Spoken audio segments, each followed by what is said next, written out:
I'm Satish Poe from STEMRx Bioscience.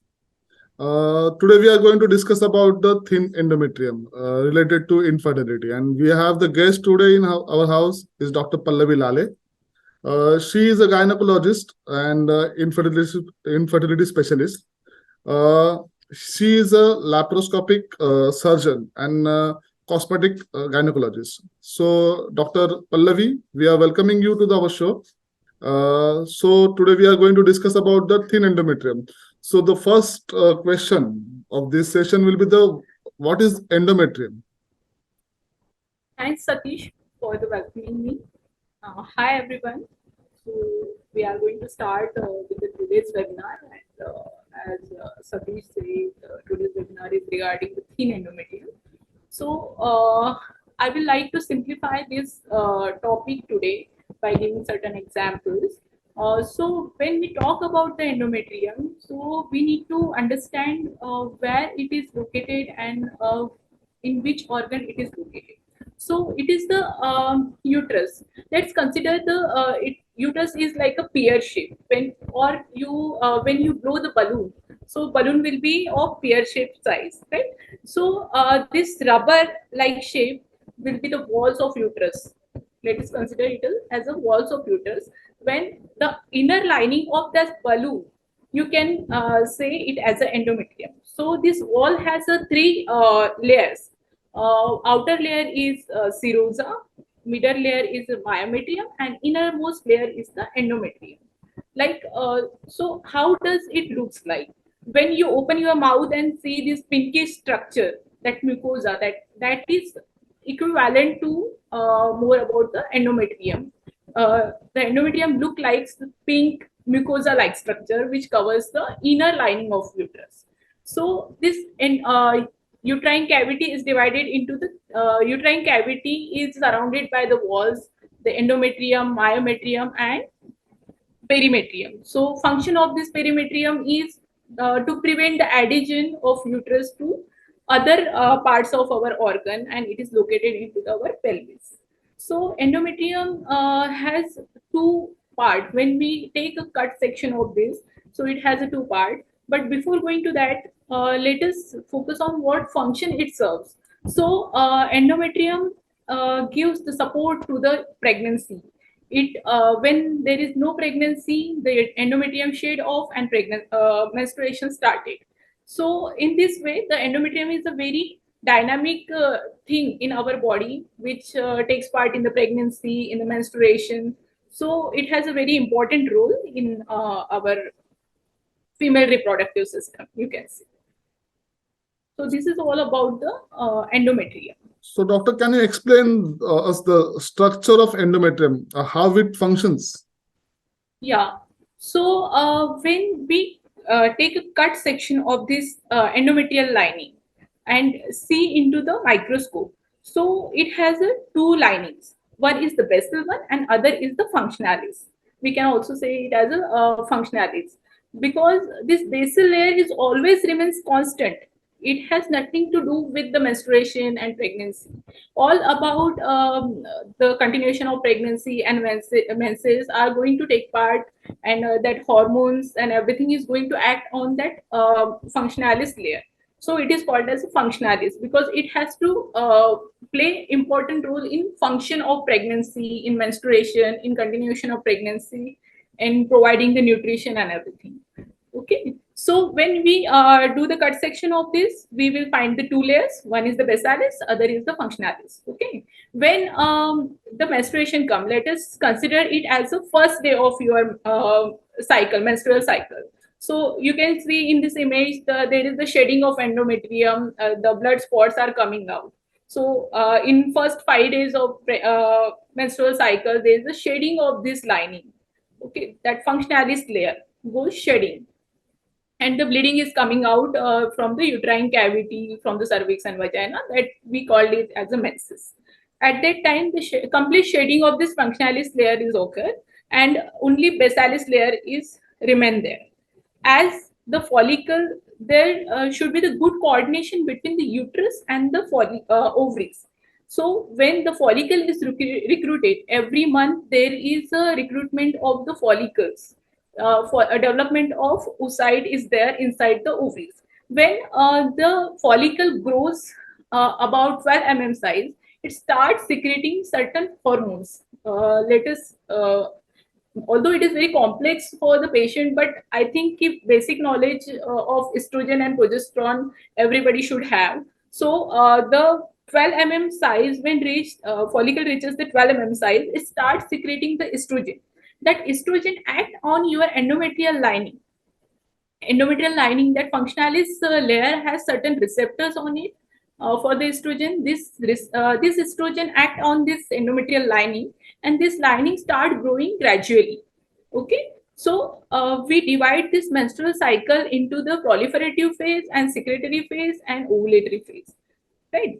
So during the proliferation, what happens according to your as your follicles grows on increasing, the amount of estrogen from the follicle is goes on increasing, and it acts on your endometrial lining. So the growth of endometrium is gradually increases according to estrogen level.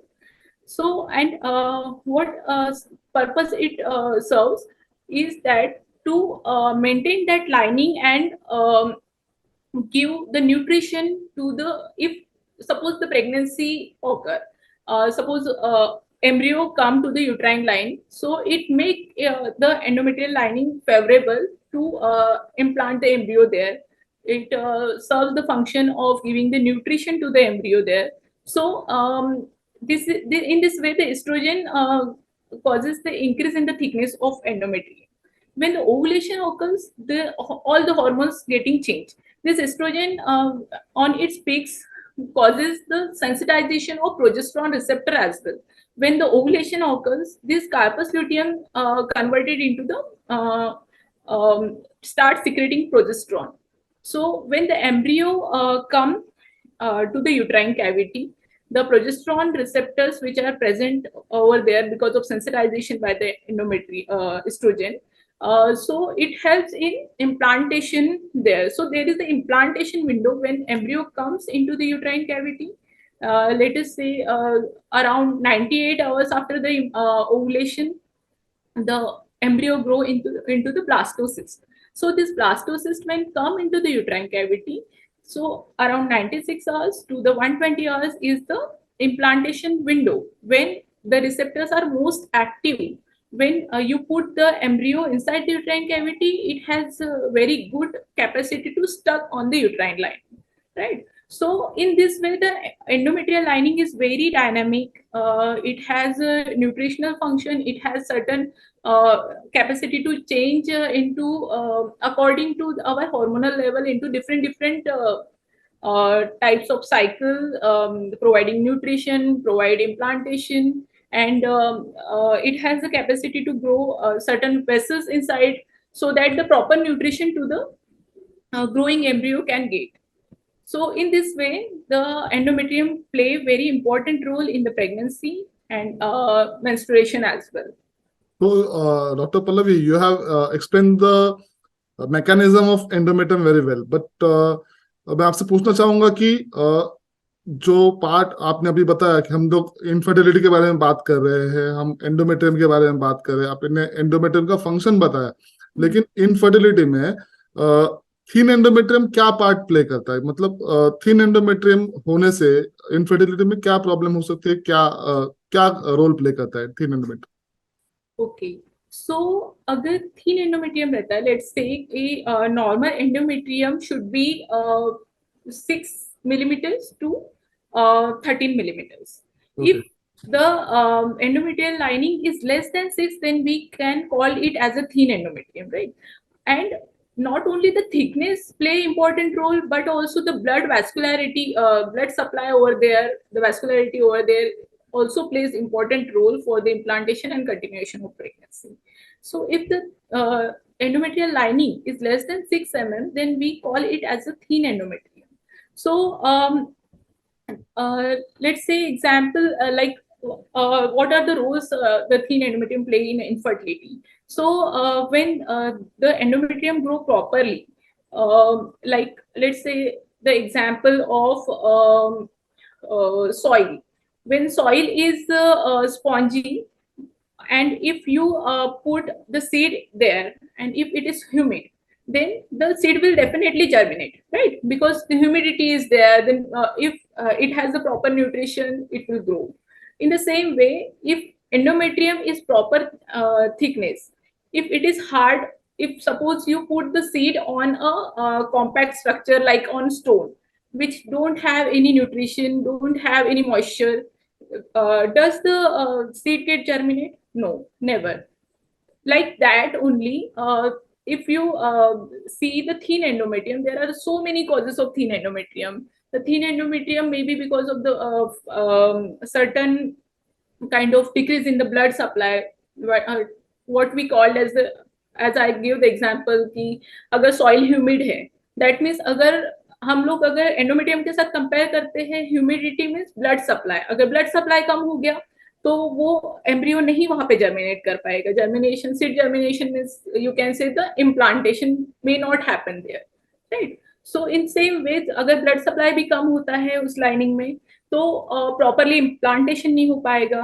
अगर आपकी जो lining है वो उतनी मोटी नहीं रही, suppose आपका अगर स्टोन है वो या फिर मिट्टी की लेयर बहुत ही कम है, तो उसमें सिर्फ घास ही ग्रो हो सकती है, उसमें बड़े बड़े पेड़ नहीं उग सकते हैं. आपने देखा होगा कि जैसे आप पहाड़ी पे वगैरह जाते हो, वहां पे सिर्फ घास रहते हैं, आपको बहुत बड़े बड़े टॉल पेड़ नहीं दिखेंगे या फिर फ्रूट्स नहीं दिखेंगे, वहां पे आपको सिर्फ घास दिखेगी. फ्रेंड्स, जब एंडोमेट्रियल की थिकनेस अगर थीन रहती है तो बेबी भी अगर अटैचमेंट हुआ भी रहेगा तो it can grow to certain extent.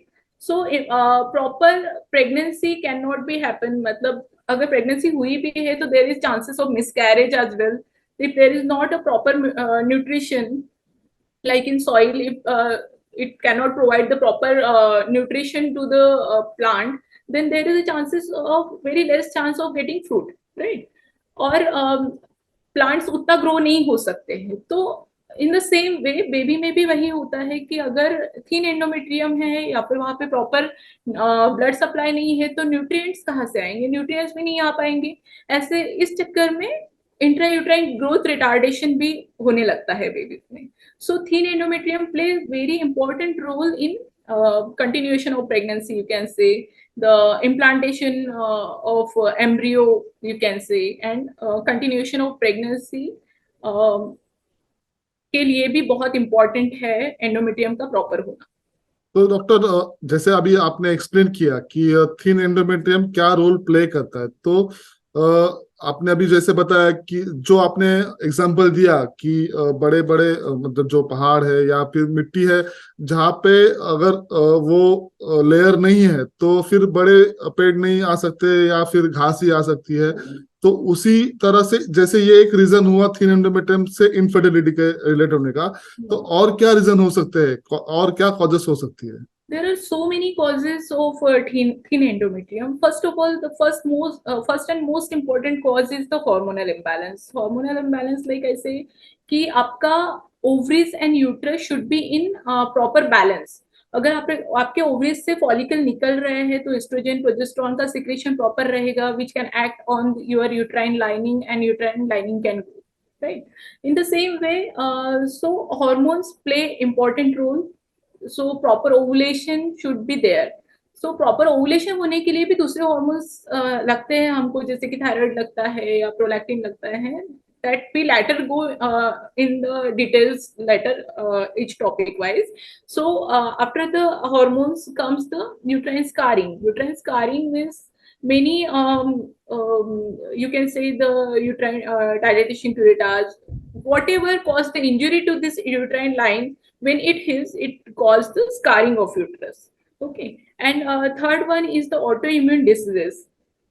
In autoimmune diseases, what happen is the हमारी बॉडी को लगता है कि हमारी बॉडी में ही जो टिश्यू है that are foreign body for us. So जो हमारी बॉडी की वो इम्यूनिटी होती है वो जागरूक हो जाती है, यू कैन से, और उसको फाइट करना शुरू करती है. जैसे कि हमारे बॉडी में किसी अनजान वायरस ने या फिर बैक्टीरिया ने एक्शन लिया तो हमारी बॉडी का रेजिस्टेंस जो है या इम्यूनिटी जो है वो उसके अगेंस्ट फाइट करना शुरू करता है, उसको किल करना शुरू करता है. In the same way auto immune disease में हमारे बॉडी के खुद के ही टिश्यू जो है उसके अगेंस्ट एंटीबॉडीज बनते हैं और वो उसको फाइट करना शुरू करते हैं। तो कभी कभी एंडोमेट्रियल लाइनिंग के भी ऊपर वही चीज होती है, हमारे जो टिश्यू है उनके अगेंस्ट ही एंटीबॉडी बन के उसको किल करना शुरू करते हैं, you can say.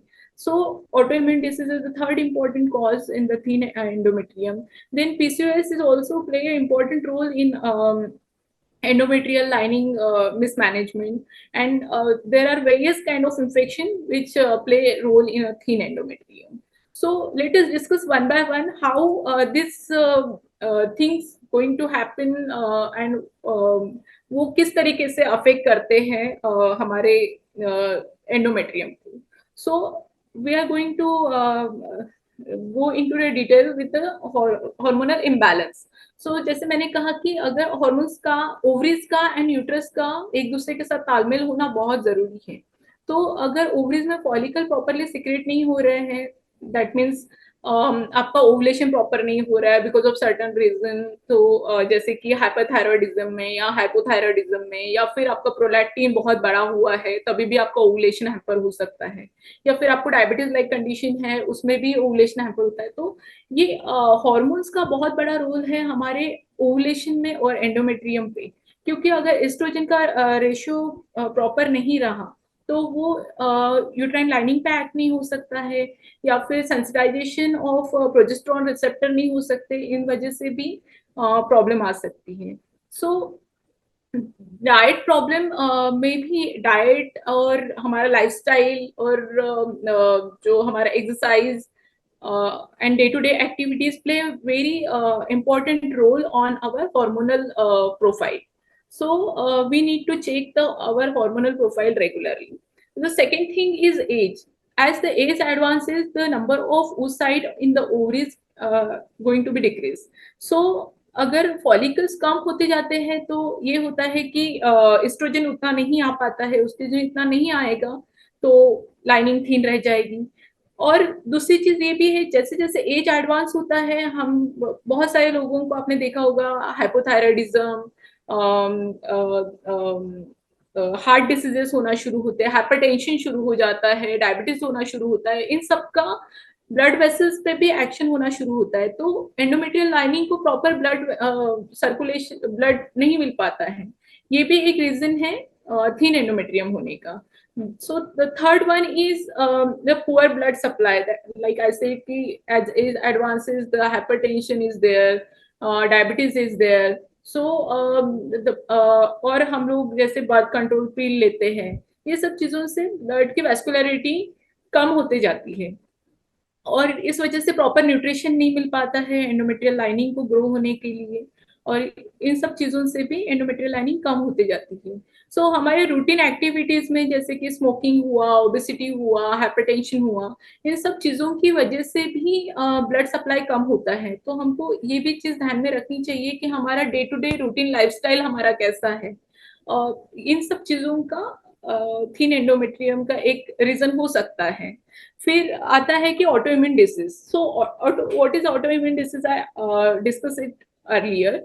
So there are so many autoimmune diseases, like I like to mention some of them, like lupus disease there, where there is the malar rash you can see on the face. Then there is a Sjogren disease. In Sjogren disease what happen is कि हमारी जो कुछ ग्रंथियां होती है जैसे कि lacrimal gland है या स्वेट ग्लैंड से, जो भी हमारे बॉडी में मॉइस्चर क्रिएट करती है, उनके अगेंस्ट एंटीबॉडीज बन जाती है और वो उनको किल करना शुरू करती है। अब इनको किल करना शुरू करते हैं तो same way they also act on our endometrial lining. So वहां भी एंडोमेट्रियल लाइनिंग डिस्टर्ब हो जाती है। तो ये auto immune disease one of the reason for the thin endometrium. Also there is I like to mention the rheumatoid arthritis also play important role in thin endometrium. Psoriasis also play a role in thin endometrium. So there are so many causes for the thin endometrium in autoimmune diseases as well. I said the lack of nutrition. If you don't give the nutrients or fertilizers to the plant, then plant cannot grow and not give the good fruits or flowers. The same way uterine lining के proper action के लिए भी nutrition की जरूरत होती है, सम antioxidants की जरूरत होती है, ताकि ये लाइनिंग प्रॉपर वे में बनते रहे। सो इस तरीके से। और लास्ट पॉइंट मैंने मेंशन किया कि infection is one of the reason for thin endometrium. So infection में बहुत तरीके के इन्फेक्शन हैं इंडिया में, जैसे कि ट्यूबरकुलोसिस इज वेरी कॉमन। तो ट्यूबरकुलोसिस जब हम लोग बात करते हैं तो हमको लगता है कि खांसी तो नहीं हुई, मुझे स्पुटम तो नहीं आ रहा है, तो फिर कैसे मुझे ट्यूबरकुलोसिस हो सकता है। पर जरूरी नहीं है कि आपको ये सारे सिम्टम दिखते रहे, क्योंकि हम लोग जिस एरिया में रहते हैं, हम लोग इंडिया में रहते हैं, इंडिया में बहुत ज्यादा केसेस है ट्यूबरकुलोसिस के अभी भी। ऑल्दो उसके वैक्सीनेशन है या फिर ये है, जब भी हमारे सराउंडिंग में भी कोई होता है तो हर ऑर्गन को भी ट्यूबरकुलोसिस अफेक्ट करता है, जैसे कि गर्भाशय का भी ट्यूबरकुलोसिस हो सकता है। तो ये जो ट्यूबरकुलोसिस है वो यूट्राइन लाइनिंग को भी अफेक्ट करता है, ट्यूब्स को भी अफेक्ट करता है, और अदर पेल्विक डिसीजेस भी होना शुरू होता है, अंदर एडिशन शुरू होते हैं। तो ये भी एक रीजन इनफर्टिलिटी का है। और दूसरा, ये टिश्यू जब भी डैमेज करता है तो वो उसको फाइब्रोसिस में ही लेके छोड़ता है, मतलब काइंड की उसका, जब हम लोग अगर एस्ट्रोजन देंगे भी तो उसके रिसेप्टर ही नहीं रहेंगे तो एक्ट कैसे करेगा एंडोमेट्रियम पे। so this is one of the reason. Then second reason is there are some infection like trichomonial diseases, where when you see with the hysteroscope you will see the strawberry like patch inside the uterus. So some of these diseases are treatable with the medicine, but not all the diseases are treatable. Like tuberculosis में complete damage of endometrial lining होता है, आप कितना भी blood supply बढ़ाने के लिए medicine दो या एस्ट्रोजन एक्सटर्नली दो या पीआरपी करो, इसका फायदा होगा ही ऐसा नहीं है। So this kind of diseases we are going to treat with the regenerative medicine, and it will get a very good response in that. Thank you दूसरा डॉक्टर। आता है कि surgical problem, iatrogenic means surgical, कि आपने बहुत suppose pregnancy रुक गई थी पर मेडिसिन से नहीं हुआ, फिर कुछ एक पोर्शन रह गया है यूट्रस में, तो हम लोग क्यूरेटाज करते हैं। क्यूरेटाज करते हैं तो मैंने जैसे बोला कि एंडोमेट्रियल लाइनिंग है, उसके दो इंपॉर्टेंट फैक्टर है, एक बेसालिस एंड एक फंक्शनलिस। अगर आपने फंक्शनलिस को निकाला तो वो तो मेंसेस में भी ऑब्वियसली वो निकलता है, बट आगे चल के उसकी लाइनिंग बढ़ते रहती है, it depends upon the hormone. But if it is damage very badly, मतलब क्यूरेटाज करते समय आपका बेसालिस भी हट गया है, तो नेक्स्ट टाइम जब आप एस्ट्रोजन का कितना भी सप्लीमेंट दो, बिकॉज जब वो इतना डैमेज हुआ है टिश्यू, तो it will heal with the fibrosis and scarring will be there.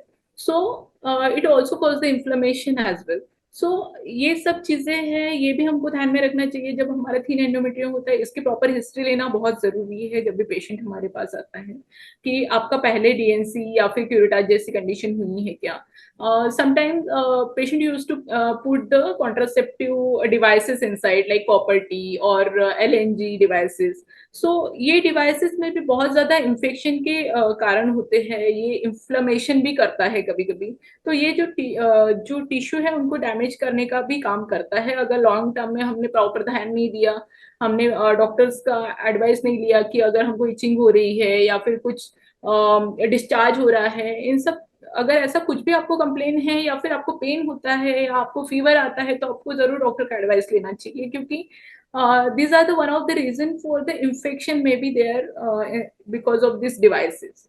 So ये भी एक रीजन है थीन एंडोमेट्रियम का। डॉक्टर, हमने अभी 6 कॉजेस देखी जिससे थीन एंडोमेट्रियम हो सकता है या अफेक्ट करता है, लेकिन मैं आपको पूछना चाहूंगा कि सिम्टम्स क्या है कि थीन एंडोमेट्रियम, थीन यूटेराइन लाइनिंग का सिम्टम्स क्या क्या हो सकते हैं?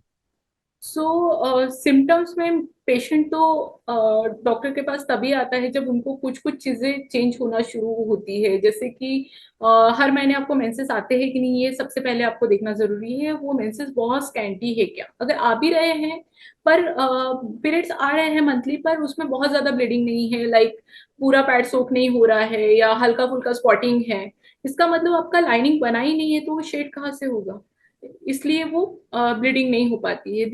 This is one of the symptom कि आपको बहुत ही कम मेंसेस आ रहे हैं, बहुत ही कम ब्लीडिंग हो रही है, लेस देन 1 पैड आप यूज कर रहे हो एक दिन में, अगर 3 से ज्यादा है तो वो तो बहुत ही मतलब एंडोमेट्रियल लाइनिंग बहुत ग्रो हुई है या फिर दूसरे कुछ हार्मोनल इम्बैलेंस की वजह से हो सकता है।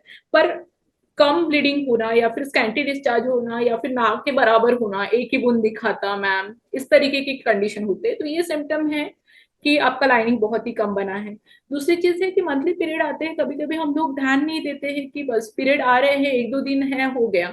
पर कभी कभी मैरिड फीमेल आते हैं कि इतना दिन हुआ पर प्रेगनेंसी नहीं रुक रही, बिकॉज आपका साइकिल तो रेगुलर है, उनको लगता है साइकिल रेगुलर है पर क्यों प्रेगनेंसी क्यों नहीं रुक रही। साइकिल रेगुलर है मतलब आपके फॉलिकल बन रहे हैं, एम्ब्रियो बन रहा है, या फिर हम लोग कांटेक्ट में हैं 1 साल से ज्यादा, फिर तो होनी चाहिए।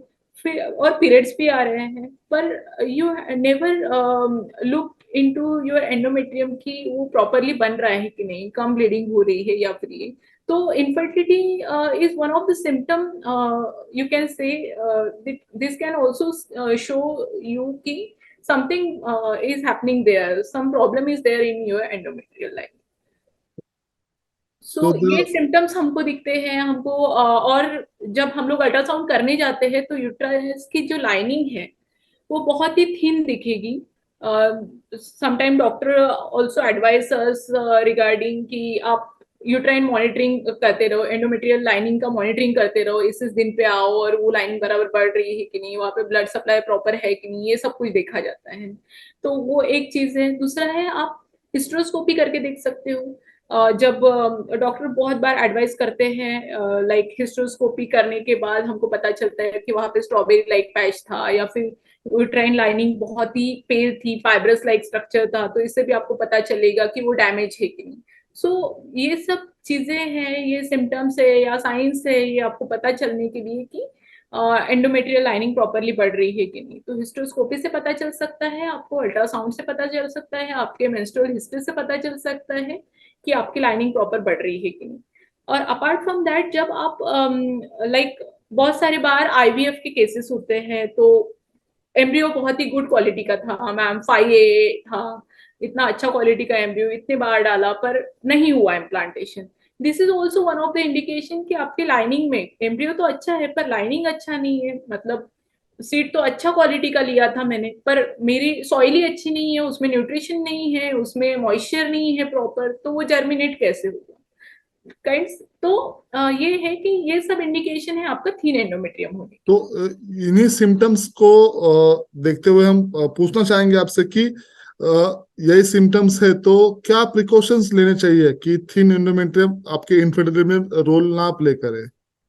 ओके। तो प्रिकॉशंस क्या क्या हो सकते हैं।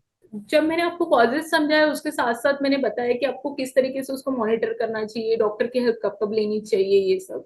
तो सबसे पहले तो आता है आपका सबसे पहला जो आपको पता चलता है वो आपके मेंसेस से शुरुआत होती है कि आपको स्कैंटी मेंसेस है कि नहीं। तो आपको रेगुलर मॉनिटरिंग रखना चाहिए, आपके मेंसेस कैसे आ रहे हैं, रेगुलर आ रहे हैं कि नहीं, या फिर उसमें स्कैंटी डिस्चार्ज है या बहुत ज्यादा डिस्चार्ज है, या किस तरीके से समथिंग इचिंग है, या फिर आपको डिस्चार्ज भी होता है तो उसका कलर कैसा है, ग्रीनिश है, येलोइश है, कैसा है, व्हाइट है। तो इससे हमको पता चलता है उसमें इन्फेक्शन है कि नहीं। ये दूसरी बात हुई।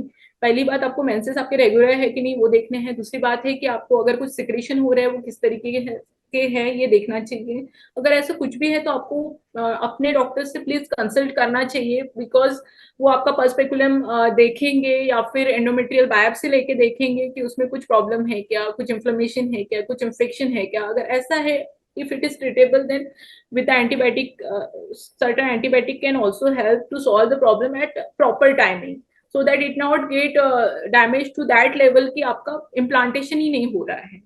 So second thing is the nutrition. आपका न्यूट्रिशन प्रॉपर होना चाहिए, आपका डाइट प्रॉपर होना चाहिए, so that the certain antioxidant जो हमारे बॉडी में है, रेडिकल्स को किल करने के लिए है, वो सब अपने बॉडी में मिलते रहने चाहिए। थर्ड थिंग इज आपका ब्लड सप्लाई ठीक से होना चाहिए। अगर आपको कुछ भी प्रॉब्लम है, हार्मोनल प्रॉब्लम लाइक डायबिटीज है या थायराइड है, तो टाइम टू टाइम आपको डॉक्टर को विजिट करना चाहिए, अपना हार्मोनल प्रोफाइल चेक करते रहना चाहिए कि आपके पीरियड्स ठीक नहीं आ रहे हैं, ऐसे हो रहा है वैसा हो रहा है, तो आपको डॉक्टर को मिलना चाहिए, आपको ये सब टेस्ट करने चाहिए अपना। ये सब कोई हार्मोन्स की जो भी लेवल है वो नॉर्मल रखने की कोशिश करनी चाहिए। और सबसे इम्पोर्टेंट है कि हमारा लाइफस्टाइल कैसा है, हमारा न्यूट्रिशन कैसा है, हम लोग एक्सरसाइज करते हैं या नहीं करते हैं, हम खाने में क्या खाते हैं, ये सब चीजें बहुत इंपॉर्टेंट है। Certain nuts and fruits are there which has very good omega amino acids, vitamin E and coenzyme Q, which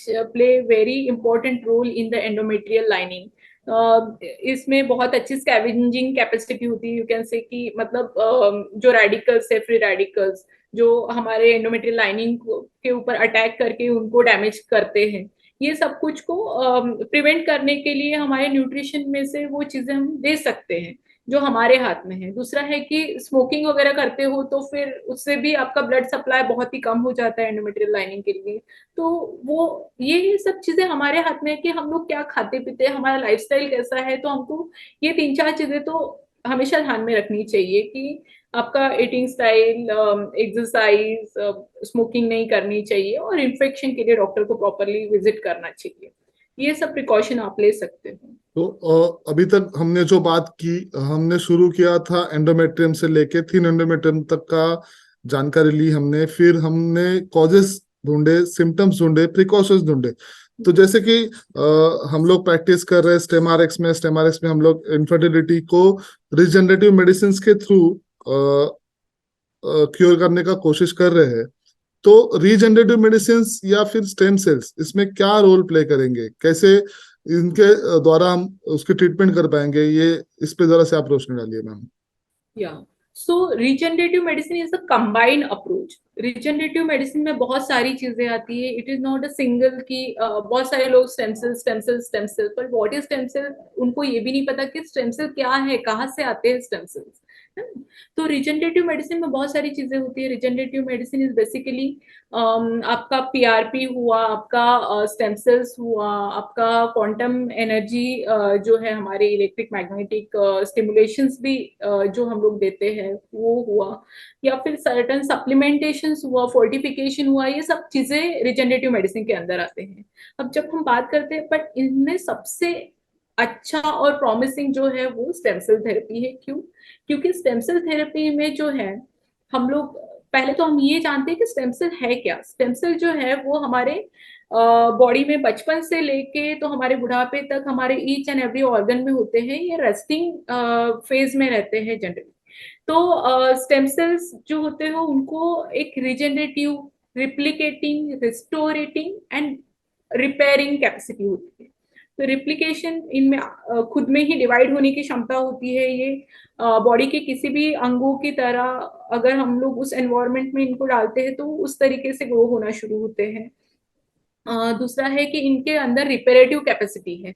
अगर आपके बॉडी में कहीं पे भी इंफेक्शन हुआ है, इन्फ्लेमेशन हुआ है या फाइब्रोसिस हुआ है, इसको ठीक करने की कैपेसिटी होती है, मतलब रिपेयर करने की कैपेसिटी होती है। तीसरा है कि रिजनरेट करने की कैपेसिटी होती है, मतलब अगर आपके बॉडी के टिश्यू जो है कहीं पे आपकी कमतरता हुई है टिश्यू की, तो उनको नॉर्मलाइज करने की कैपेसिटी होती है, उनके जैसे रिजनरेट करके उस घाव को हील करने की कैपेसिटी होती है।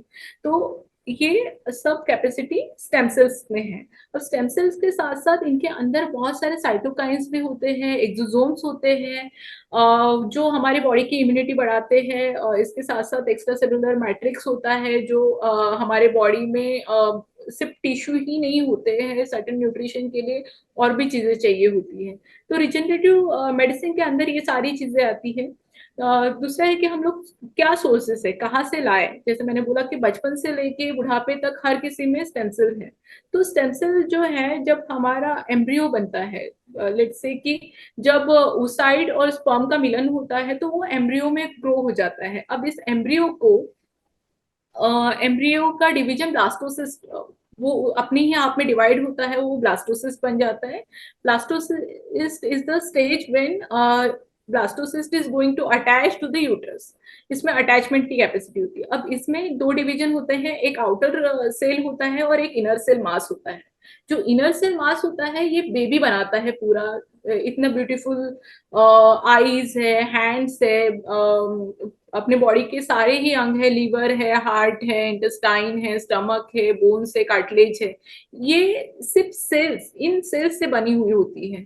मतलब इन सेल्स में कैपेसिटी है कि ये बॉडी के हर एक अंगों की तरह डिवाइड हो। तो ये इनको बोला जाता है ये स्टेम सेल है, ये टोटिपोटेंट स्टेम सेल है, इनको डिफरेंट डिफरेंट लिनिएज में डिवाइड होने की कैपेसिटी है, राइट। फिर दूसरा आता है कि अभी ये वापस से अलग अलग लिनिएज में जब कन्वर्ट हो जाते हैं, समटन हिमोपोइटिक सेल्स मीन्स हमारे ब्लड में जो सेल्स है, WBC, RBC, प्लेटलेट्स, ये सब जो सेल्स है वो हिमोपोइटिक सेल्स है। जब ये इन लिनिएज में जाते हैं तो ये इसी लिनिएज के सेल्स बनाना शुरू करते हैं। लाइक अगर आपने किसी ऑर्गन को डोनेट किया, लाइक लिवर डोनेशन, जब लिवर ट्रांसप्लांट करते हैं तो कोई अपना ही कलीग या अपने ही फैमिली मेंबर डोनेट कर सकते, लाइक HLA में। तो ऐसा नहीं है कि आपने लिवर दे दिया तो बस हो गया, आपका काम तो तमाम हो गया, अभी तो आपका लिवर काम ही नहीं करेगा। पर अपने बॉडी में वो कैपेसिटी है रिजनरेशन, रिपेयर, रिप्लिकेट होने की, तो लिवर के टिश्यू अपने आप कंपनसेट कर लेते हैं खुद को, खुद में ही मल्टीप्लाई होते हैं, मतलब उसमें स्टेम सेल है, राइट। आपने ब्लड डोनेट किया तो आपके अंदर ब्लड की कमतरता हो जाएगी, ऐसा नहीं है, आपका ब्लड फिर से वापस बनता है। ये क्यों बनता है? क्योंकि उसमें रिप्लिकेटिंग कैपेसिटी है और सेल्स बनने की कैपेसिटी है। तो ये स्टेम सेल है, वो हिमोपोइटिक स्टेम सेल है, वो उस लिनिएज में चल रहे हैं, वो उस तरीके के सेल बना सकते हैं। इसको हम लोग प्लूरिपोटेंट स्टेम सेल बोलते हैं कि एक एक लिनिएज में गए और इसी में डिवाइड होंगे। लाइक जैसे एम्ब्रियो है, एम्ब्रियो सारे तरीके के इसमें ऑर्गन्स में डिवाइड हो सकता है, बट जब हम लोग प्लूरिपोटेंट स्टेम सेल बोलते हैं तो वो एक एक लिनिएज में डिवाइड हो सकते हैं। सो पर यहाँ पे हमको एक प्रॉब्लम फेस करनी पड़ती है कि एक एम्ब्रियोनिक स्टेम सेल है और एक प्लूरिपोटेंट स्टेम सेल है। Embryonic stem cell are very aggressive and very मतलब बहुत ज्यादा रिप्लिकेटिंग कैपेसिटी होती है इनको, तो वो ट्यूमरोजेनिक सेल्स भी बना सकते हैं। बट जो प्लूरिपोटेंट स्टेम सेल है उनकी उतनी एग्रेसिव कैपेसिटी नहीं होती, या फिर ट्यूमर बनाने की उतनी उतनी टेंडेंसी नहीं होती। इसलिए सेफ साइड आजकल हम लोग जो यूज करते हैं वो प्लूरिपोटेंट स्टेम सेल यूज करते हैं। बट एम्ब्रियोनिक स्टेम सेल में दो तरीके के सेल भी होते हैं, एक जो मैंने बोला इनर सेल मास, वो दूसरा है कि आउटर लेयरिंग जो बनाता है प्लासेंटा, कॉर्ड और एमनियोटिक फ्लूइड। तो जो ये प्लासेंटा और कॉर्ड है इनमें HLA नहीं है। HLA means human leukocyte antigen, तो इसमें एंटीजन ही नहीं है, इस वजह से हमारी बॉडी कभी भी उसको फॉरेन बॉडी की तरह नहीं ट्रीट करती है। जैसे बेबी एक अलग अंग है माँ का, बट माँ उसको कभी रिजेक्ट करने की कोशिश नहीं करती कि मेरा नहीं है, मेरा नहीं है वाला काइंड। सो उनमें HLA नहीं होता है।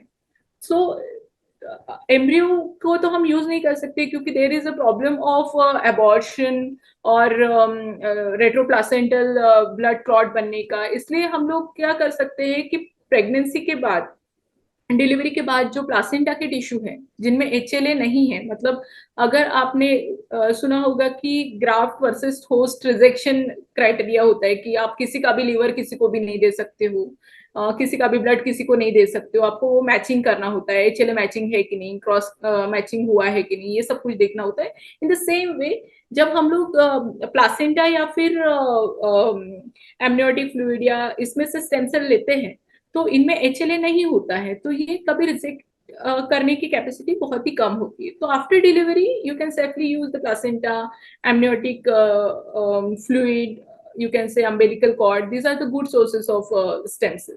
Then we came for talk about the pluripotent stem cell. The pluripotent stem cell are present everywhere. ऐसे कि बहुत बार ऐसे होता है कि आपके क्रोमोसोम मैच नहीं हो रहे हैं, तो इसमें हम लोग सेफली क्या कर सकते हैं, दूसरे सोर्सेस यूज कर सकते हैं। पेशेंट के खुद के बोन मैरो में भी स्टेम सेल होते हैं, एडिपोज टिश्यू में स्टेम सेल होते हैं, मेंस्ट्रुअल फ्लूइड में स्टेम सेल्स होते हैं, स्पर्मेटोसाइट में स्टेम सेल होते हैं। तो सेफली पेशेंट के खुद के ही स्टेम सेल यूज करके उनको लैब में हम लोग प्रोसेस कर सकते हैं और उसको फोर्टिफाई, मतलब हम लोग हमारे स्टेम RX में जो करते हैं वो यही चीज है कि पेशेंट को खुद का ये कैसे प्रोवाइड करें। तो पेशेंट के खुद के ही स्टेम सेल यूज करके हम लोग इस रिजेनरेटिव थेरेपी का फायदा ले सकते हैं, यू कैन से। तो why the next question is why perform an endometrium immune profile? So endometrial immune profile checking is very important, क्योंकि अगर आपकी बॉडी की इम्यूनिटी, मैंने जो बोला कि आप कोई भी फॉरेन बॉडी अपने बॉडी में एंटर होती है तो हमारे बॉडी में कुछ मेमोरी सेल्स होते हैं जो कोई भी आएगा तो उसको मैं अटैक करूंगा काइंड, जिसको हम लोग इम्यूनिटी बोलते हैं, यस यस। जो एंटीबॉडीज हैं। अगर वो एंटीबॉडीज अपने बॉडी में ऑलरेडी प्रेजेंट है तो जो बेबी ग्रो होने वाला है उसको वो फॉरेन बॉडी समझ के किल कर सकते हैं। दूसरी चीज है कि placentation and decidualization is very important for implantation. Decidualization means क्या? जब अपना यूट्राइन लाइनिंग है, एंडोमेट्रियल लाइनिंग है, जहां पे जाके प्लासेंटा अटैच होने वाला है, जो उतना यूट्राइन कैविटी का एंडोमेट्रियम का पोर्शन है उसको डेसिडुआ बोलते हैं। दूसरा है कि प्लासेंटेशन। ये जब एम्ब्रियो हम लोग यूट्राइन कैविटी में डालते हैं तो वो वहां पे जाके चिपक जाता है। अब ये चिपकेगा कैसे? उसके लिए भी सर्टेन केमिकल्स सिक्रेट होते हैं जो कुछ एक एम्ब्रियो से सिक्रेट होते हैं, मतलब ट्रोपोप्लास्टिक लाइनिंग से सिक्रेट होते हैं, और वो धीरे धीरे धीरे धीरे इस प्लासेंटा के अंदर जाना शुरू होते हैं। अब ये जब जाते हैं उसके अंदर तो माँ के पास, या फिर आप बोल सकते हैं कि एंडोमेट्रियम में एक ऐसा ये होता है कि एक एक्सटेंट तक ही इसको अंदर एक्सेप्ट करेंगे, उसके बाहर नहीं। क्योंकि अगर उसके बाहर होगा तो फिर क्या होगा कि वो प्लासेंटा के भी बाहर, यूट्राइन लाइनिंग के भी बाहर ग्रो होना शुरू होंगे। तो certain cases are there like placenta previa, accreta, percreta. Means uterus के सारे लाइनिंग को क्रॉस करके पूरा प्लासेंटा बाहर निकला है, तो फिर आपको उस टिश्यू को भी निकालना पड़ता है। उसमें बहुत सारे कॉम्प्लिकेशन होते हैं प्रेगनेंसी में। तो उसको रोकने के लिए हमारी बॉडी में एक इम्यून सिस्टम होता है कि इतना ही हद तक ये प्लासेंटा यहाँ पे इन्वेड हो सकता है। उसको हम लोग प्लासेंटेशन बोलते हैं, डेसिडुअलाइजेशन बोलते हैं। जैसे कि तो डॉक्टर दिस अभी इम्यूनिटी का बैलेंस रहना बहुत जरूरी है। तो इसलिए हमको इम्यूनिटी चेक करना बहुत जरूरी है। तो अभी आगे जाते वक्त मैं पूछना चाहूंगा कि एलपीआरपी क्या मतलब एंडोमेट्रियल रीजनरेशन में कैसे काम करती है? So LPRP means PRP means what? PRP is the platelet reduced plasma, जो हमारे ही ब्लड से लिया आओ ना, हुआ जाना है सैंपल फिर। होता है, जिसमें से अब मैं आऊंगी तो तुम खाना खा लेना प्लेटलेट्स साथ को साथ, निकाला जब तक एक जाता ही बार है। खाना खाओ काइंडली अपना। Mute yourself. तो हम लोग सेंट्रीफ्यूज करके इसमें से प्लेटलेट्स को बाहर निकाल देते हैं, और जो बचा हुआ ब्लड होता है जिसको हम लोग प्लाज्मा बोलते हैं, WBC, RBCs। और जब प्लाज्मा प्लेटलेट हम निकाल देते हैं उसके बाद जो बचा हुआ रहता है जिसको हम लोग प्लाज्मा बोलते हैं। इस प्लाज्मा में बहुत ज्यादा न्यूट्रिशन होता है। एंड सो हमारे बॉडी में खुद के अंदर ही हीलिंग क्षमता होती है। अगर हमको कहीं पे भी इंजरी होती है या कुछ होता है तो वो अपने आप हील होता है। वो कैसे हील होता है? क्योंकि हमारे ब्लड सप्लाई से वहां पे वो सर्टन एंटीबॉडीज जाते हैं, सम न्यूट्रिशन जाता है, सर्टन साइटोकाइंस जाते हैं, एंटी इंफ्लेमेटरी फैक्टर्स जाते हैं, और वो उसको हील कर देते हैं। तो जब हम लोग ये प्लेटलेट रिच प्लाज्मा जब उसमें डालते हैं तो वो इसको हील कर देता है एंडोमेट्रियल लाइनिंग को, अगर वो किसी कारण की वजह से डैमेज हुई है, इन्फ्लेमेशन की वजह से डैमेज हुई है। तो उसमें बहुत सारे ग्रोथ फैक्टर्स भी होते हैं, जैसे VEGF। सो जिसकी एंजियोजेनेटिक कैपेसिटी होती है, मतलब ब्लड वेसल्स फॉर्म करने की कैपेसिटी होती है, ऐसे भी फैक्टर्स वहाँ पे होते हैं। देन न्यूट्रिशन प्रोवाइड करने के फैक्टर्स होते हैं। So all this LPRP are the part of regenerative medicine itself. So along with the stem cell, we can also take the help of LPRP as well to increase the blood supply there, to regenerate this endometrial lining, and for the proper implantation of embryo. तो उसी बारे में आगे पूछना चाहूंगा कि ये कौन से केसेस में ये काम करती है या हेल्प हो सकती है? In which cases it will be help? So thin endometrium में पहला तो है, मैंने जैसे बताया कि इसकी रिपेरेटिव कैपेसिटी होती है, तो ये थीन एंडोमेट्रियम में हेल्प करता है क्योंकि इसमें रिप्लिकेटिंग कैपेसिटी होती है, रिजेनरेटिव कैपेसिटी होती है, इसमें एंटी इंफ्लेमेटरी कैपेसिटी होती है। Anti inflammatory means what? कि अगर आपको कहीं पे कुछ चोट लगी है तो वहां पे थोड़ा सा रेडिश स्ट्रक्चर दिखना शुरू होता है, इसमें ये इन्फ्लेम्ड हो गया है ऐसे बोलते हैं। घाव तो दिखता है पर उसके इर्द गिर्द आपको पूरा रेडनेस दिखने लगता है। तो इसमें बहुत ज्यादा इन्फ्लेमेशन हुआ रहता है, और जब हील होते होते आता है तो it will not be like a same skin. तो वहां पे फाइब्रोसिस हो जाता है, आपको स्कार जैसे दिखता है, जो टिश्यू कंप्लीटली डिफरेंट होता है आपके प्रीवियस टिश्यू के जैसा वो नहीं रहता।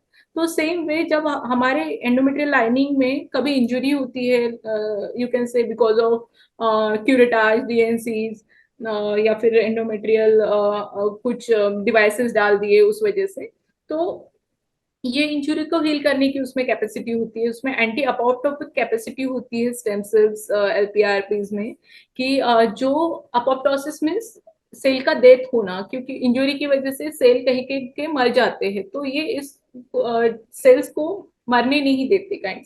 अब वो बोल सकते हो एंटी इंफ्लेमेटरी कैपेसिटी मीन्स वो जो रेडनेस वगैरह है जो हील होने के लिए हेल्प करता है।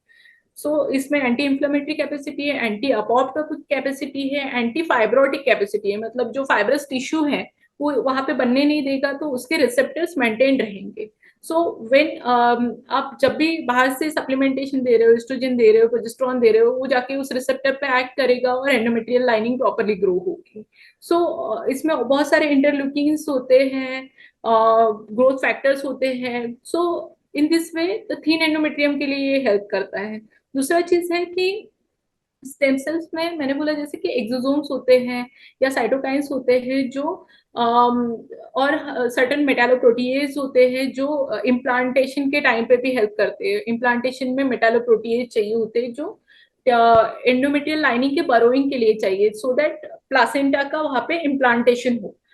जैसे कि हम लोग मिट्टी में अगर कोई भी सीड बोते हैं तो वो रूट्स अंदर घुसना शुरू होते हैं, बरो करना शुरू करते हैं सॉइल को। इन द सेम वे जब प्लासेंटा ग्रो होता है तो वो एंडोमेट्रियल लाइनिंग को बरो करना शुरू करता है। तो इसका बैलेंस रहना बहुत जरूरी है। जैसे मैंने बोला, तो वो मेटालोप्रोटीज भी हमारे स्टेम सेल में प्रेजेंट होते हैं, जिसका बैलेंस रहना बहुत जरूरी है। किसी का इन्वेजन में काम है तो किसी को इन्वेजन रोकने में काम है। जैसे इन्वेजन में आप बोल सकते हो मेटालोप्रोटीज 1, 3, 9, these are playing important role in this balance, residualization and placentation। अगर बहुत कुछ एक मेटालोप्रोटीज का लेवल बहुत ज्यादा हुआ तो प्लासेंटा आर पार होकर आप यूट्रस के बाहर भी निकल सकता है। तो उसके रोकने के लिए भी दूसरे मेटालोप्रोटीज हैं, इनका बैलेंस रहना बहुत जरूरी है। तो आप बोल सकते हो स्टेम सेल थेरेपी आपको not only will helpful in thin endometrium but it will also helpful in repeated implantation failure। मतलब आपने बहुत अच्छे क्वालिटी का एम्ब्रियो अपने यूट्राइन कैविटी में डाला है पर वो एम्ब्रियो इम्प्लांट ही नहीं हो रहा है, चिपक ही नहीं रहा है। तो क्योंकि स्टेम सेल में ये सब मेटालोप्रोटीज, ग्रोथ फैक्टर्स है और साइटोकाइंस है जो इन्फ्लेमेशन को कम कर सकते हैं, तो ये इम्प्लांटेशन में भी बहुत ही हेल्पफुल होता है। तीसरा चीज है कि repeated pregnancy failure means what, कि आपकी प्रेगनेंसी हो रही है, जब आपने एम्ब्रियो डाला तो इम्प्लांट हुआ पर बार बार अबॉर्शन हो रहे हैं, कोई रीजन नहीं है अबॉर्शन होने का, जो आपको पता नहीं है कि रीजन क्या है, पर अपने बॉडी में ऑटो इम्यूनिटी की वजह से सर्टेन एंटीबॉडीज बनते हैं जो प्लासेंटा को रिजेक्ट करते रहते हैं। तो स्टेम सेल थेरेपी में ये होता है कि ये जो ऑटो एंटीबॉडीज हमारे बॉडी में बने हैं इनको डिसेंसिटाइज करने की भी कैपेसिटी होती है। रिजेनरेटिव मेडिसिन, जब स्टेम सेल थेरेपी बोल रहे हैं वो एक पार्ट है, पर regenerative medicine is the vast medicine. इसमें बहुत सारे थेरेपीज होते हैं जिसमें हम लोग क्वांटम एनर्जी से वहां का ब्लड सप्लाई बढ़ाते हैं। Quantum energy in the sense electromagnetic impulses हम लोग उस एरिया में कैरी करते हैं। तो उस एरिया का ब्लड सर्कुलेशन अच्छा हो जाता है, वहां का लिम्फेटिक ड्रेनेज अच्छा हो जाता है। इस वजह से भी प्रेगनेंसी आगे अच्छे से ग्रो होने के बहुत चांसेस हो जाते हैं। तो इन सब इस तरीके के सारे केसेस में आपको रिजेनरेटिव मेडिसिन का हेल्प मिल सकता है, स्टेम सेल थेरेपी का हेल्प मिल सकता है। तो डॉक्टर, हमने आज थिन एंडोमेट्रियम के बारे में बात करते वक्त एंडोमेट्रियम से लेके थिन एंडोमेट्रियम और एंडोमेट्रियम में क्या डिफरेंस है उसके बारे में जानकारी ली, उसके कॉजेस देखे, सिम्टम्स देखे। फिर जो हम काम कर रहे हैं स्टेम सेल्स थेरेपी का या फिर आप बोल सकते हैं रिजेनरेटिव मेडिसिन का, उसका पार्ट भी हम लोगों ने डिस्कस किया। पर मैं जानना चाहता हूँ कि फिर ये सब हम जो कर रहे हैं उसका कंक्लूजन क्या है? थिन एंडोमेट्रियम क्या क्योर हो सकता है? कंक्लूजन क्या है इसका? या डेफिनेटली थिन एंडोमेट्रियम क्योर हो सकता है, क्योंकि मॉडर्न साइंस में हमारे पास ट्रीट करने के लिए कुछ एक चीजें हैं, पर जब हम लोग बात करते हैं अनएक्सप्लेन इनफर्टिलिटी की, अनएक्सप्लेन इनफर्टिलिटी मीन्स व्हाट, कि उनके टेस्ट ही नहीं है अवेलेबल कि वो किस वजह से हो रहा है। जैसे कि आप जब एरा टेस्ट होता है जिसमें एंडोमेट्रियल रिसेप्टिविटी ऐसे करके वो टेस्ट होता है, जिसमें आप टेस्टिंग के लिए भेजते हो एंडोमेट्रियल लाइनिंग को कि ये प्री कंसेप्ट रिसेप्टिव है या पोस्ट रिसेप्टिव है, वो आपको वहां पे पता चलता है। आप जब बायोप्सी लेते हो उसमें आपको पता चलता है कि वो टिश्यू इन्फ्लेम्ड है, या फिर हिस्ट्रोस्कोपी करते हो तो आपको पता चलता है कि उसमें इन्फ्लेमेशन हुआ है कि नहीं, उसमें क्या प्रॉब्लम है ये आपको पता चलता है। सर्टेन एंटीबॉडीज का टेस्ट होता है, जैसे कि थायराइड का एंटीबॉडीज का टेस्ट हुआ या फिर ट्यूबरकुलोसिस का टेस्ट हुआ, टीबी गोल्ड करके टेस्ट आता है। तो कुछ एक चीजों के टेस्ट आपके पास अवेलेबल है, पर सारे चीजों के टेस्ट अवेलेबल नहीं है। जब ये सब टेस्ट निगेटिव आते हैं तो जो हमको पता है, जो टेस्ट निगेटिव आया तो हम बोल देंगे कि वो अनएक्सप्लेन है। पर वो अनएक्सप्लेन होने का कारण क्या है? कारण यही है कि उसके जो एंटीबॉडीज बन रहे हैं वो हमको नहीं पता कि वो क्या है। पर जब हम लोग स्टेम सेल थेरेपी यूज करते हैं तो सब तरीके के मतलब चीजें टारगेट की जाती है। अगर हमारे बॉडी में दूसरे भी कुछ जो अननोन एंटीबॉडीज बन रहे हैं या फिर अननोन जो भी रेडिकल्स है, इनको डिटॉक्सिफाई करना, ये भी एक रिजेनरेटिव मेडिसिन का, स्टेम सेल थेरेपी का पार्ट है। तो इन सब चीजों से मतलब ओवरऑल आपके बॉडी के जो अननोन रीजंस भी है वो भी आपके कवर हो जाते हैं। तो इन सब चीजों में थीन एंडोमेट्रियम में आपको बहुत अच्छी हेल्प मिल सकती है। You can say this is the promising treatment for thin endometrium for the unknown reason as well. Reason आपको अगर पता है तो आप उसका ट्रीटमेंट लोगे, लाइक यू नो कि ट्यूबरकुलोसिस है तो आप ट्यूबरकुलोसिस का ट्रीटमेंट लोगे, यू नो कि आपको थायराइड है तो आप थायराइड का ट्रीटमेंट लोगे। पर what about the unknown?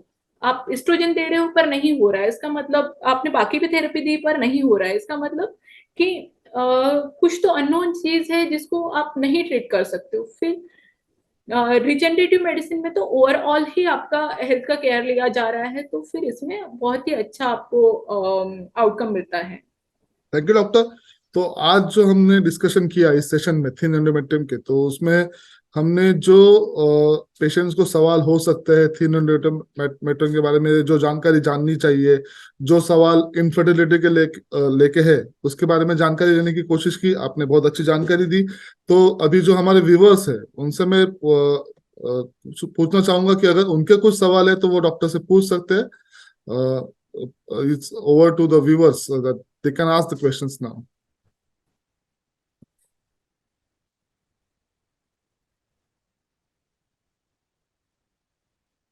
So hopefully, I think that we have covered all the questions related to the patients and the diagnosis. If anybody want to ask the question, they can ask. Hello. Good Yes, evening, ma'am. ma'am. Yes, या ma'am. Good evening. हाँ, good evening. Ma'am, आपने कहा कि जैसे LPRP का IV use करते हैं या इनरिच करते हैं इंडोमेट्रियम, क्या कैसे करते हैं, करेंगे वो? हाँ, तो वो एक बहुत ही पर्सनलाइज थेरेपी होता है, कस्टमाइज थेरेपी होता है, क्योंकि it will depend upon what's your problem is. सबका प्रॉब्लम सेम नहीं हो सकता, इसलिए मैं ये नहीं बोल सकती हूँ कि मैं सिर्फ पुश करूंगी तो आपका प्रॉब्लम सॉल्व हो जाएगा, या फिर मैं सिर्फ इंजेक्ट करूंगी तो आपका प्रॉब्लम सॉल्व हो जाएगा। आपका रीजन क्या है थिन एंडोमेट्रियम होने का, वो इट मैटर्स अलॉट। अगर आपका ऑटो इम्यून डिसीज है तो आपके ओवरऑल बॉडी में, आपके ब्लड में जो एंटीबॉडीज एक्टिवेटेड हुए हैं उनको भी न्यूट्रलाइज करना पड़ सकता है। So there are different different routes that how can we give the stem cells, you can say, और PRP you can say. So there are lots many routes and different and customized protocol for each and every patient. So, Okay, ma'am. Ma'am, Thank you. I have a doubt, ma'am. Sorry, not related to this topic. Yeah, sure. you can ask, ma'am. Low AMH value, for a low AMH value, only donor ovum is the only option, ma'am. No. 0.5. We have so many beautiful cases here whose outcome is improving. बहुत सारे patient हमने ऐसे stem cell से treat किए हैं जिसमें ovarian रिजुएशन किया है स्टेम सेल से, तो उनका फॉलिकल्स का साइज बोल सकते हो, और AMH भी बढ़ते हुए आया है, फॉलिकल्स का नंबर Ma'am, बढ़ते sorry, हुए आया please है। English. I don't know. I don't know Hindi. Ma'am, please speak in English. Yeah. So regenerative medicine can help you in solving your problem of decreased ovarian reserve. So decreased ovarian reserve we can monitor with the two things which we have right now. So like AMH, and when you do the ultrasound you will come to know that your follicles are very less, like less than 5, you can say, or less than 2, you can say, and your AMH level is very less, that it is maybe less than 0.5 or less than 1, then we say this is the decreased ovarian reserve is there. But in with the help of regenerative medicine and stem cell, you can regenerate these follicles again into your ovary. Earlier there was a concept that this ovarian pool is fixed, but now with so many researchers and so many work we are doing in our lab, so we can regenerate this ovarian tissue with the help of stem cells. So your follicular count is definitely going to increase, and your ovarian reserve, means AMH, is going to be increased with the regenerative medicine. Thank you, ma'am. Ma'am, there is one more question from Abhinaya, the viewer. She's asking you, what are the complications of taking oral contraceptive pills for PCOD, and what are the complications of corpus luteal cyst in pregnancy? Corpus luteal cyst in pregnancy. And Yeah. the oral contraceptive pills for PCOD. Okay. So PCOD is I will like to explain in patient's layman language, whether she is a Hindi or English.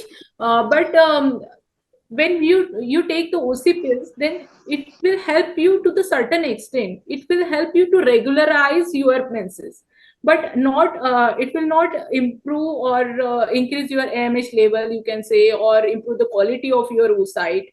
So it will help you only to get the periods regularly. Suppose you start the pills from the first day of period, then you are going to take it for 21 days. When you stop these pills, the withdrawal bleeding will be there. So it is a phenomena like cyclical bleeding will be there.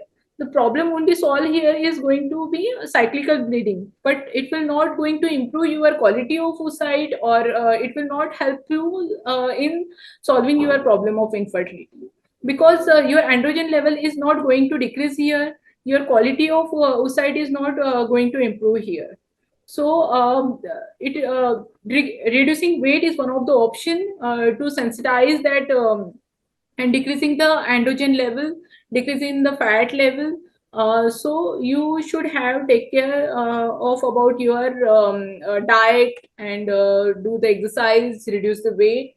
These are, but this is not in our hands. Sometimes it may be temporary because of today's lifestyle. We take so much stress. The eating habits are very different. We go to the mall and eat all the gluten diet and inflammatory diets. So regenerative medicine can also help you in solving your problem of PCOD, because it is going to decrease your androgen level there. It is going to improve, sensitize your receptors in the oocyte. So it will going to improve your quality of egg as well. And what you can say, the signals from the hypothalamus pituitary to the ovary is going to improve here in regenerative medicine, because we take the body as a whole, not only take the ovaries and uterus itself to be targeted. So the circulation will going to be increased, and lymphatic drainage is going to be increased here with the help of quantum energy, you can see. Thank you, ma'am, for the answers. I hope all the viewers are satisfied with the questions and the answers and the discussion you have gave us, your elaboration about the thing endometrium you gave us. Thank you for the session, ma'am. Hopefully, I will suggest to the viewers that if anybody want to consult with us or consult with the Dr. Pallavi, we have given our number, Mr. Brian Pinto's number, and my number is there. So you can contact us on the same number. Thank you, Dr. Pallavi, for the session. Thank you. We will meet for Thank the you, next everyone. session soon. Thank you.